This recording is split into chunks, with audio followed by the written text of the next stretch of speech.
بسم اللہ الرحمن الرحیم. اگلا پڑھتے ہیں 175 نمبر صفحہ ہے جناب. بیان الفتح. فتح سے مراد ہوتا ہے کھولنا، تو اسی کھولنے کی سینس میں شیخ اس کو لے کے چل رہے ہیں. لطیفہ، تو کن سے تخلیق یافتہ موجود ہے اور اللہ تعالیٰ تخلیق کرنے والا وجود ہے. اس نے تجھ سے وجود کھولا سو تو وجود کی چابی ہے. تو اس کے پاس ہے اور تجھے صرف اللہ ہی جانتا ہے. اب اس میں تو یہ کن سے تخلیق اور اس کے حوالے سے بات ہے کہ تو کن سے تخلیق یافتہ وجود ہے، اللہ تعالیٰ تخلیق کرنے والا وجود ہے. اس نے تجھ سے وجود کھولا سو تو وجود کی چابی ہے. تجھ سے وجود کھولا کا مطلب ہے کہ ساری کائنات جو ہے اس میں حاصل تو انسان ہی ہے نا، تو یہ باقی ساری کائنات تو انسان کے لیے بنائی گئی ہے. تو اصل مقصد تو تجھے بنانا تھا، تو اس وجہ سے اتنا سب کچھ بنایا، تو یہ پورا وجود کھولا تو وجود کی چابی بھی بن گیا. تو اس کے پاس ہے اور تجھے صرف اللہ ہی جانتا ہے. اس کے پاس سے مراد یہ بھی کہہ سکتے ہیں کہ اس کی اپنی عیان والی حالت میں جو ہے تو اس کی پاس ہی ہے، اور اس حالت میں تو صرف وہی جانتا ہے. اشارہ، کیا تو جانتا ہے اللہ نے سب سے پہلے تجھ میں کون سا در کھولا؟ تیرے نفس کا در.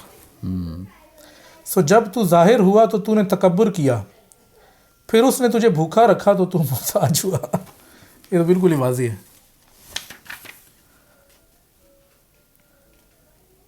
کیا تو جانتا ہے کہ اللہ نے سب سے پہلے تجھ میں کون سا در کھولا؟ تیرے نفس کا در. سو جب تو ظاہر ہوا تو نے تکبر کیا، پھر اس نے تجھے بھوکا رکھا تو محتاج ہوا.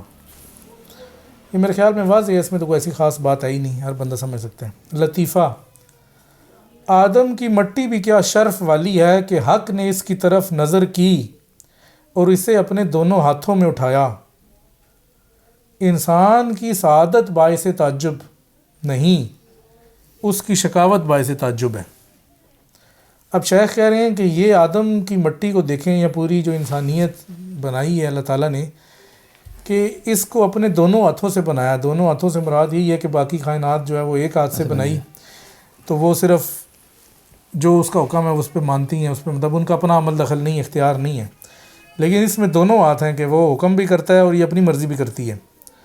تو اس کے بعد کہتے ہیں کہ یہ مسئلہ نہیں ہے کہ انسان جو ہے سعادت مند ہو جائے، کیونکہ جب حق سے اس کا تعلق جڑ گیا تو وہ سعادت مند ہونا تو ویسے ہی سمجھ میں آ گیا. یہ شقی کس طرح ہو گیا؟ اب اس پہ غور کرو، اس میں شقاوت کہاں سے آئی؟ اصل نقطہ اس میں جو ہے وہ شیخ بتانا چاہ رہے ہیں، جس پہ غور کا کہنا چاہ رہے ہیں کہ غور کریں آپ. وہ یہ بات ہے کہ انسان کوئی بھی انسان وہ اگر سعادت مند ہو جائے، وہ نیک ہو جائے، وہ جنت میں چلا جائے، یہ تو کہتے ہیں بڑی آسان بات ہے، کیونکہ حق تعالیٰ کے ساتھ اس کا تعلق ہے. لیکن یہ دوزخ میں چلا جائے یا اس طرف چلا جائے، دوسری طرف چلا جائے، تو وہ اس پہ تعجب ہے کہ حق سے جڑنے کے باوجود بھی وہ ادھر کس طرح چلا گیا، اس کی حقیقت پیچھے کیا ہے. بس یہ آپ غور کرنے کے لیے شیخ نے آگے چھوڑ دیا کہ آپ اس پہ خود غور کریں. اگلا اشارہ لطیفہ بھی اس سے ملتا جلتا ہے. اگر پھونک ایک ہی ہوتی تو سب کے لیے سعادت یا شقاوت میں کوئی ایک چیز ہوتی، لیکن یہاں دو پھونکیں ہیں، جیسا کہ دو مٹھیاں، دو ہاتھ ہیں، دو مٹھیاں نا. ایک مٹھی میں کہا کہ یہ جنت والے ہیں اور مجھے پرواہ نہیں ہے، دوسرے میں کہا یہ دوزخ والے ہیں اور مجھے پرواہ نہیں. تو کہتے ہیں یہ پھونک جو تھی، جو روح پھونکی، یہ روح پھونکنے سے پھونک ہے نا، وہ کہتے ہیں اگر تو ایک ہی پھونک تھی، سب کو ایک ہی روح اس نے پھونکی، تو پھر یہ کس طرح ہو گیا کہ کچھ لوگ جو ہیں وہ نیک ہو گئے اور کچھ لوگ جو ہیں وہ بدبخت ہو گئے. اب اس پہ غور کریں کہ یہ کیا ہے اور یہ دو مٹھیاں کس طرح بن گئی، تو اس پہ غور کرنا ہے. جی یہ ابو ذر عوان صاحب کہہ رہے ہیں شیخ امام مہدی کی حیات کے مطابق کیا عقیدہ ہے؟ انقاہ میں ان سے ملاقات کا ذکر کیا ہے. وہ ملاقات تو ایک روحانی ملاقات ہے جی، خواب میں کہہ سکتے ہیں یا مشاہدے میں کہہ سکتے ہیں، وہ ملاقات ہے. باقی عقیدہ یہی ہے کہ جو مسلمانوں کا عقیدہ ہے کہ وہ آخری دور میں آئیں گے اور حضرت عیسیٰ علیہ السلام کا بھی نزول ہوگا اور دجال بھی ہوگا، اور باقی ساری جو کچھ احادیث میں چیزیں ملتی ہیں وہ سیم ہی ہیں، کوئی اتنا ڈفرینٹ نہیں ہے. شیخ کا عقیدہ یہی ہے. البتہ یہ ہے کہ شیخ نے اس کے بارے میں کچھ اپنے کشف کے بارے سے تھوڑی سی تفصیلات لکھی ہوئی ہیں، وہ آپ دیکھ سکتے ہیں انقاء مغرب میں بھی. تو باقی فتوحات مکیہ میں بھی ایک باب ہے، وہ بھی آپ دیکھ سکتے ہیں. اچھا جی، اچھا یہ پھونک جو تھی اس کے بارے میں سوال شیخ نے کیا. اب یہ سوال اس وجہ سے کر رہے ہیں تاکہ انسان کو اس کا آگے یہ چیز کچھ سمجھائیں کہ آگے کیا. وہ نقطہ دے دیتے ہیں نا کہ سوچے بھی، کوئی غور کرے، کوئی غور کرے گا تو کوئی چیز سمجھ آئے گی. لطیفہ، غور کر، پھونک مارنے والے کی ایک پھونک چراغ بجھا بھی دیتی ہے اور خشک گھاس میں چنگاری سے شعلہ بھڑکا بھی دیتی ہے. ایسا کیوں ہے؟ کیا یہ جگہ کا اثر ہے یا پھونک کا؟ اب یہ دیکھیں پھر دوبارہ سے ایک اور سوال کیا. اس وجہ سے سارے سوال کر رہے ہیں تاکہ بندہ غور کرے کہ مسئلہ کہ یہ مسئلہ کیا ہے, یہ کیوں دنیا آدھی اس طرف جا رہی ہے آدھی اس طرف جا رہی ہے, اس کے پیچھے حقیقت کیا ہے. اس کا حاشیہ پڑھتے ہیں, 9 نمبر حاشیہ. ادھر پیچھے کیا رولا ڈال کے بچے رو رہے جی 9 نمبر حاشیہ کیا ہے.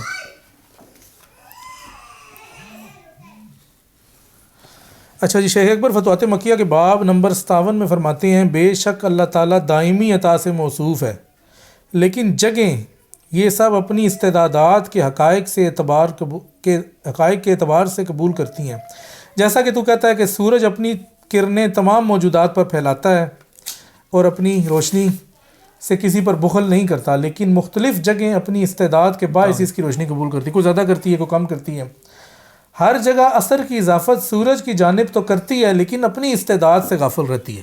اب اس سورج کو آپ اس پھونک سے بھی تشبیہ دے سکتے ہیں اور اپنے آپ کو آپ اپنی عین ثابتہ سے بھی تشبیہ دے سکتے ہیں کہ آپ کی جو اپنی اصل حقیقت تھی اس نے کس حد تک اس کی پھونک کو قبول کیا. کہتے ہیں ٹھنڈا جسم اس کی حرارت سے لذت محسوس کرتا ہے اور گرم جسم اس کی حرارت سے تکلیف اٹھاتا ہے. نور تو اپنی ذات میں ایک ہی ہے اور ان دونوں اشخاص نے اسی ایک شے سے لذت اور تکلیف محسوس کی.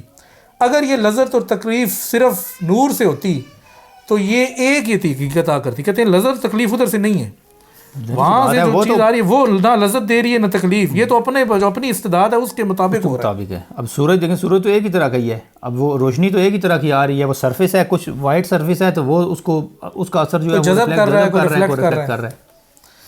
اچھا, اس نے وہی عطا کیا جو اس کے بس میں تھا. نور نے تو وہی عطا کیا جو اس کے بس میں تھا, اس کی عطا تو دائمی ہے, لیکن یہاں پر قبول کرنے والے کا بھی ایک حکم ہے جو لازم ہے. اسی طرح پھونک مارنے والے کی ایک ہی پھونک ہے جو کہ ہوا ہے, چراغ بجھا بھی دیتی ہے لیکن خشک گھاس میں شعلہ بھڑکا بھی دیتی ہے. ہوا تو حقیقت میں ایک ہی ہے, پھونک تو ایک ہی ہے, لیکن جب اس کی جو آگے والی چیز تھی اس کی استعداد مختلف تھی, اس نے اس کا مختلف اثر لیا. جو دوسری چیز تھی اس کی استعداد مختلف تھی, اس نے اس کا مختلف اثر لیا. تو اب اس تمام جو تشریح ہے اس کو اگر آپ پیچھے کے ساتھ جوڑ کے دیکھیں گے تو آپ کو پتہ چلے گا کہ انسان کے اندر سعادت اور شقاوت جو ہے وہ بیسیکلی اس کی اپنی استعداد کے تحت ہے. اس میں حق تعالیٰ کا کوئی عمل دخل نہیں ہے کہ حق تعالیٰ کی وجہ سے اس نے آدھے بندوں کو جنت میں ڈال دیا اور آدھے بندوں کو دوزخ میں ڈال دیا. یہ اپنی استعداد ہے, یہ ان کی اپنی استعداد ہے کہ حق کی عطایات کو کسی نے قبول کیا کسی نے نہیں کیا. جس نے قبول کیا وہ اس طرف چلا گیا, دائیں طرف ہو گیا, جس نے نہیں کیا وہ بائیں طرف ہو گیا. تو یہ 3-4 لطائف اور اشارات سے شیخ نے جو ہے نا بالکل یہ بات واضح کی ہے. کسی بندے کا اس حوالے سے سوال ہے تو بتا دیں, ویسے تو واضح ہی ہے یہ. لطیفہ اگلی آگے چلتے ہیں. وجود تو حق کا ہے, انسان کا نہیں. وجود تو اسی کا ہی ہے نا, ٹھیک ہے. انسان تو اس وجود کی چابی ہے. یہ وہ چابی ہے جس سے وجود کھلتا ہے اور کھلتے وقت اسماء انسان کی طرف آتے ہیں تو کوئی ان سے شقاوت پاتا ہے تو کوئی سعادت پاتا ہے. وہی بات ہے نا, اصل چیز تو وہی ہے نا. چابی تو چلیں یہ انسان ہو گیا نا, تو باقی دونوں چیزیں اسی کے اندر موجود ہیں, شقاوت بھی اور سعادت بھی ہے. شقاوت اور سعادت تو اسی کے اندر ہی تھی نا. اسماء آئے تو کسی نے اسم کے مطابق کیا تو سعید ہو گیا, کسی نے اسم کی مخالفت کی تو شقی ہو گیا. وجود تو اس نے دیا ہوا ہے, وجود تو حق کا ہی ہے, انسان کا تو ہے نہیں. انسان کا وجود ہے نہیں. یہ بڑے ایک چھوٹے سے جملے میں شیخ نے ساری پوری بات ہی واضح کر دی ہے, کوئی چیزیں پیچھے چھوڑی نہیں ہے. تین چیزیں یہاں پہ ہیں, عین ثابت ہے, اسماء ہے اور حق تعالیٰ ہے. عین ثابت انسان ہے, حق تعالیٰ کو آپ کو ویسے ہی پتہ ہے, اور اسماء الہیہ وہ نسبتیں ہیں جو کہ انسان اور حق تعالیٰ کے درمیان ہیں. بس اشارہ, چابیاں 2 ہیں, دندوں والی اور بغیر دندوں والی. کاش میں جانتا انسان کون سی چابی ہے. اب یہ شیخ نے اس پہ بس کر کے اتنی بات چھوڑ دی ہے, آگے نہیں بتائی کہ یہ کیا ہے. اب اس سے دندوں سے کیا مراد ہے اور بغیر دندوں سے کیا مراد ہے. چابی میں تو ہم نے خیر دیکھے ہوئے ہیں, بغیر دندوں والی بھی ہوتی ہے آج کل. ہاں آج کل ہوتی, پہلے شروع میں ہوتی تھی نا, ایک لمبی سی یوں ہوتی تھی, پرانا تالا ہوتا تھا نا, دندے تو ہوتے تھے اس میں. نہیں بغیر دندے کی ہوتی تھی, بس سیدھی جاتی تھی, اس کو یوں اوپر کرتے تھے تو کھول جاتا تھا, نیچے کرتے تھے تو اس طرح سے تھا کچھ. اشارہ, انسان وجود اور عبادات کے ہونے کی چابی ہے, اسی سے ازل ظاہر ہوا اور وہی ابد کا در کھولتا ہے. اب یہ بھی بالکل بات واضح ہے, جس طرح پہلے ہم بتا چکے ہیں کہ انسان جو ہے وجود اور عبادات سے مراد یہ ہے کہ پوری کائنات میں جو کچھ ہو رہا ہے، تسبیح بھی اللہ کی بیان ہو رہی ہے، لوگ وہ تو ہر وقت ہی چل رہی ہے نا، وہ تو یہ انسان کی وجہ سے انسان کی وجہ سے کہ مقصود یہ تھا تو اس وجہ سے پوری کائنات بنا دی۔ تو اس سینس میں کہا کہ اسی سے ازل ظاہر ہوا، وہی ابد کا در کھولتا ہے۔ تو ازل سے مراد یہی ہے کہ وقت کا وہ مطلب جہاں پر جس کا کوئی اول نہیں ہے، اور ابد سے مراد ہے جس کی کوئی انتہا نہیں ہے، تو یہ اس سے ظاہر ہوا۔ لطیفہ، اے انسان چابی یعنی وجود پھینک کر اللہ کی طرف دوڑ، وہ تجھے ابدی سعادت سے ہمکنار کرے گا۔ ابو یزید بسطامی سے بھی یہی کہا گیا، اپنے نفس کو چھوڑ اور آ جا۔ اب یہاں پر وجود چابی پھینکنے سے مراد یہ ہے کہ وجود وہ جو عدم والی حالت یا اپنی حقیقت میں وہ جو محتاجی والی حالت ہے، کیونکہ وجود کے ساتھ تو اس کے لوازمات ہیں نا، اور لوازمات کے ساتھ اس کی جو باقی چیزیں ہیں کہ جی وجود جب حاصل ہوا تو پھر کیا کیا کر سکتا ہے، تو جو اپنی اصل پہ آ جائے گا، اللہ کی طرف جب جائے گا تو اپنی اصل کے تحت ہی جائے گا، وجود چھوڑ کے عاجزی اور ذلت اور محتاجی، وجود کے ساتھ نہیں جا سکتا۔ وجود سے مراد ہے کہ جو اس وجود کے لوازمات اور جو کچھ نفس، جس کو دوسری سینس میں نفس ہے نا، نہیں، وہ جیسے ابو یزید کو جیسے آگے کہا کہ وہ نفس والی بات، اپنے نفس کو چھوڑ اور آ جا۔ نفس کو نہیں، نفس کو تو اس طرح نہیں چھوڑ سکتا، نفس سے مراد یہی ہے اس کی ساری چیزیں چھوڑنے سے مراد یہ نہیں کہ اس کو پکا ہی چھوڑ کے آ جائے پیچھے ہی، یعنی اس کے اندر عاجزی والی کیفیت لا، اس کے اندر محتاجی والی کیفیت لا، تب میرے پاس آ، وہ اکڑ اور وہ جو ساری چیزیں اکڑ اور تکبر اور وہ ساری چیزیں چھوڑ کے تب میرے پاس آ اور اپنی حقیقت پہ آ۔ آ۔ تو یہ جناب تھا ہمارا الفتح کا بیان، یہ مکمل ہو گیا۔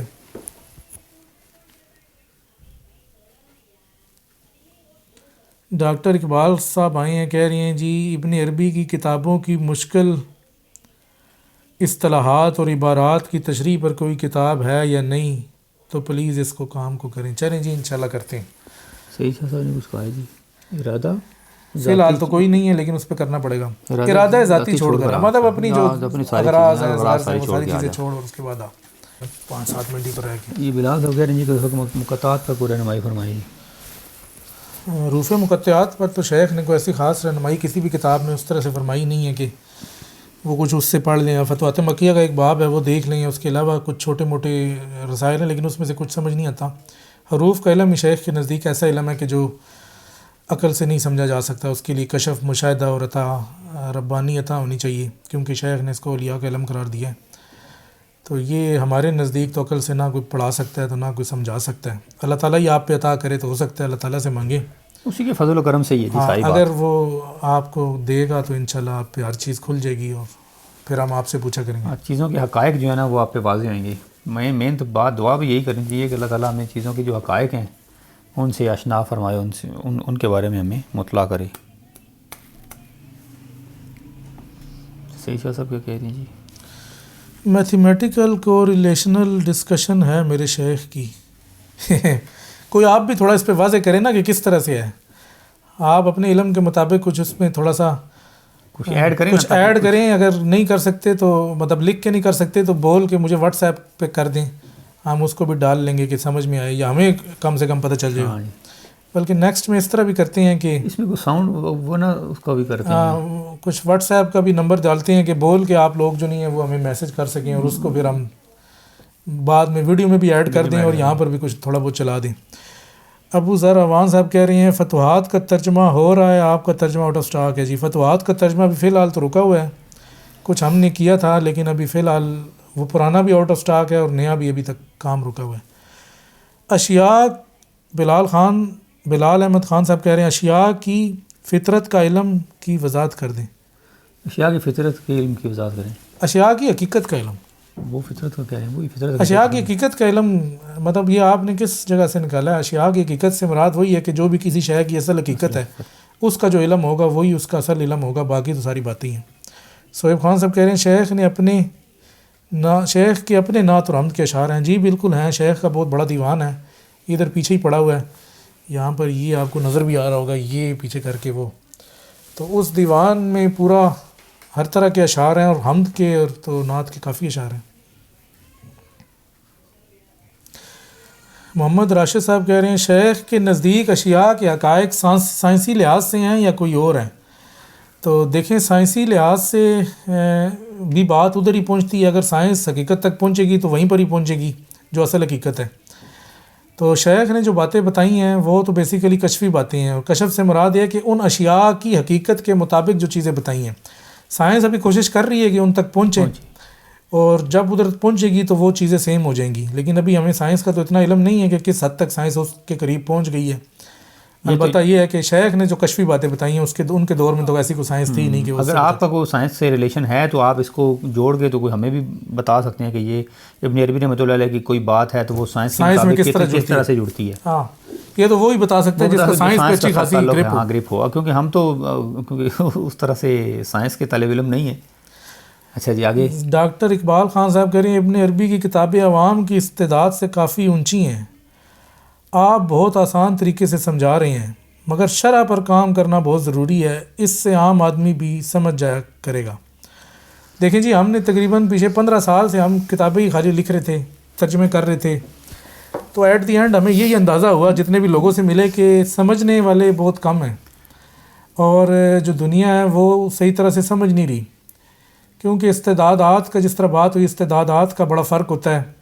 تو ابھی ہم نے یہ اسی وجہ سے سلسلہ شروع کیا کہ کتاب پڑھتے ہیں اور پھر اس کے بعد ڈسکس کرتے ہیں, لوگوں کے سوال لیتے ہیں, تاکہ جتنی تھوڑی بہت ہمیں کچھ سمجھ آئی ہے تو اس کے حوالے سے بات کھل جائے اور واضح ہو جائے. تو فی الحال شرح کی تو ہمارے پاس یہی اسی کو شرح سمجھیں, اور یہی آواز اس کے بعد ہم اسی شرح کے طریقے کو آگے لے کے چلیں گے. یہی عوام کے لیے بھی تو یہی ہے. اگر یہ ہماری جو یہ ویڈیوز ہوتی ہیں یہ یوٹیوب پہ پڑی ہوتی ہیں, یہ کسی وقت کوئی بندہ بھی سن سکتا ہے, تو یہ بھی ایک شرح کی ہی قسم سمجھ لیں آپ اس کو. یہ کیونکہ اب ہم جو ڈسکشن کرتے ہیں یہ ایک شرح ہی ہوتی ہے.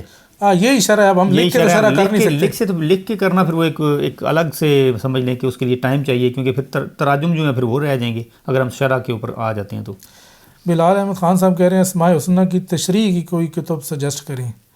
اسماء الہیہ کے حوالے سے ایک کتاب شیخ نے لکھی ہے, کشف المعنی عن سر اسماء اللہ الحسنہ.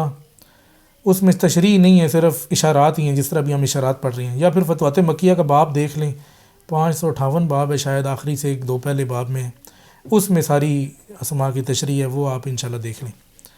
صحیح شاہ صاحب کہہ رہے ہیں اردو ترجمہ دیوان کا نہیں ہے جناب, بالکل بھی نہ کسی نے کیا ہے, اور ابھی سوچا نہیں ہے, ابھی ہم نے بھی سوچا نہیں ہے بڑا, کیونکہ فتوحات پڑھی ہوئی ہے پوری. صحیح صاحب کہہ رہے ہیں بگ ریلیشن ود سائنس. محمد راشد صاحب کہہ رہے ہیں میرا تعلق سائنس سے ہے, لیکن میں نے یہ دیکھا ہے کہ اس میں جو آج صحیح ہے مستقبل میں غلط ہوتا ہے. بالکل اسی طرح ہے, وہ تو ایک ایوالو ہو رہی ہے نا چیز. ایوالو کا مطلب یہ ہے کہ آج آپ کی عقل میں ایک چیز آ گئی, پھر آپ اس کو تجربے سے ویریفائی کریں گے, پھر نیکسٹ چلتے جائیں گے, پھر ایک کچھ تجربہ غلط ہوگا, کچھ ٹھیک ہوگا. تو یہ سارا ایک سفر ہے. تو کشف تو اس طرح ویریفائی نہیں ہوتا, وہ تو ایک اللہ تعالیٰ کی طرف سے خدائی خبر ہے. اگر وہ بتا دی ہے تو وہ تو بالکل ٹھیک ہوگی, اس میں تو تبدیلی نہیں ہو سکتی. جس طرح لا تبدیل علی کلمات اللہ ہے, تو اسی طرح کشف یا اللہ تعالیٰ کی خبر میں تو کوئی تبدیلی نہیں ہے. سائنس میں تبدیلی ہو سکتی ہے کہ عقل سے ہے نا. حقائق سے شیخ کے نزدیک کیا مراد ہے؟ حقائق سے شیخ کے نزدیک مراد یہ ہے کہ کسی بھی شے کی جو حقیقت ہوتی ہے, مطلب پانی کی حقیقت ہے کہ وہ اگر آپ اس کو سائنسی زبان میں کہیں تو H2O کہہ دیں گے, 1 ہائیڈروجن اور 2 آکسیجن, تو یہ اس کی حقیقت ہے. تو اب وہ آپ کی حقیقت پر رہے گی, اس سے تبدیل نہیں ہوگی. اس طرح آگ کی ایک حقیقت ہے. تو ہر چیز کی حقیقت کا ادراک جو ہوگا وہ پھر اس کی اصل جو ہے اس کی اصل کا ادراک ہے, وہ تبدیل نہیں ہوگی, اور وہ حقیقت تبدیل نہیں ہوگی. اسی وجہ سے شیخ نے ایک جگہ پہ قرآن مجید کی آیت کی شرح کرتے ہوئے یہ بھی کہا کہ جب حضرت ابراہیم علیہ السلام کے والے سے کہا گیا کہ یا نار کونی بردن و سلام علی ابراہیم, تو کہتے ہیں کہ یہاں پر نار سے مراد آگ نہیں ہے, بلکہ وہ انگارے ہیں کہ جو آگ کی شکل میں تھے, کیونکہ آگ ٹھنڈی نہیں ہوتی. تو وہ انگارے ٹھنڈے ہو گئے تو اس کے آگ بھی ختم ہو گئی. ہاں, آگ بجھ گئی. مین چیز انگارا تھا نا. تو اب شیخ نے آگ سے ہی, انگارے سے ہی آگ نکلتی ہے. شیخ نے اس میں حقیقت, انہوں نے اس بات کو واضح کیا کہ اصل جو ہے جو حقیقت ہے وہ تبدیل نہیں ہوتی. تو قرآن مجید کی آیت سے تو ہمیں نار کا لفظ آگ کے لیے آتا ہے, لیکن شیخ نے اس کی شرح میں جو نے اس کو انگارہ قرار دیا ہے, تو اس سے بھی بات واضح ہوتی ہے کہ وہ کس طرح سے دیکھتے ہیں.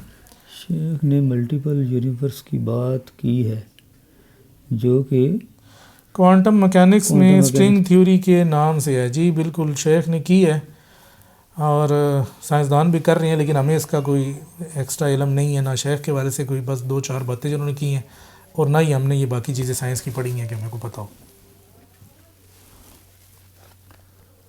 سائنس کا تو وہی بتا سکتا ہے جو اس کے اندر انوالو ہے. ظاہری بات ہے جس نے پڑھا ہے وہی بتا سکتا ہے. ہاں وہ بتا سکتا ہے. ہمارے پاس یہ علم ہے, اگر کسی کے پاس وہ سائنس والا علم ہے تو ہمارے ساتھ ٹیلی کر سکتا ہے, پھر ہم اسے وہ بتائیں گے. حسیب کے پاس ہے اچھا خاصا. ہاں حسیب کے پاس ہے, ہمارے ایک دوست ہیں حسیب صاحب, ان کے پاس ہاں اس کے بعد اس نے ساری چیزیں پڑھی ہیں, ان کے پاس یہ ساری چیزیں, اور وہ جوڑ بھی لیتے ہیں پھر ساتھ.